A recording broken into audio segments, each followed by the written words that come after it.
Would be your reaction if President Trump declared a state of emergency to get the wall built? What do you say?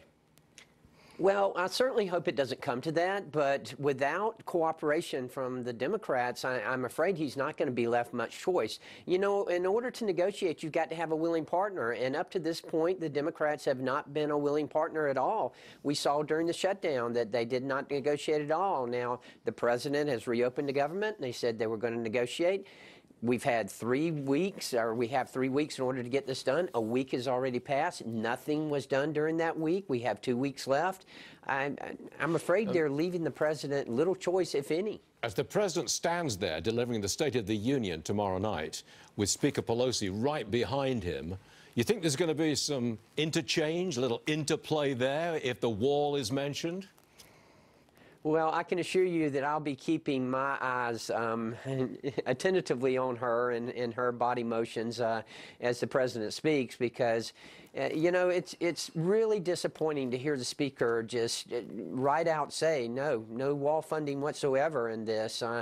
That's not what people are looking for in Washington. People in America want to see some cooperation. They want to see us negotiate. They want to see us compromise, and the speaker has been unwilling to do that. Two Georgia Democrats, John Lewis and Hank Johnson, they're not going to go to the State of the Union message tomorrow night, and there's some other Democrats who are not going to be there as well. What's your reaction to that? They're from your state of Georgia.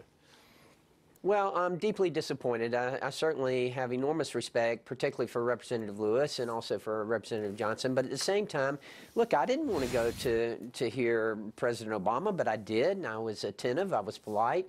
And that's what we should do as members of Congress. I think that this is just an indication of how uncooperative and how unwilling the Democrats have been to work with this administration. I don't think it goes down well, this abject, no part of Trump is acceptable. We won't look at him, we won't talk to him, we won't negotiate with him.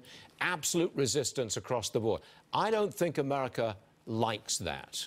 What do you say? There's no question about it. This is pure politics. This is, we're not going to let the president deliver on a campaign promise. You know, we need to focus. We need to focus on the issue at hand. The issue at hand is border security. We have got to have border security. Listen, I've been to the border. I've seen it firsthand. I know what a disaster it is down there and how we need to take immediate action. What do you think about Stacey Abrams? Now, she was the losing gubernatorial candidate in Georgia last year. I believe she is giving the Democrats rebuttal. She's from your state. Your analysis, please? Yes.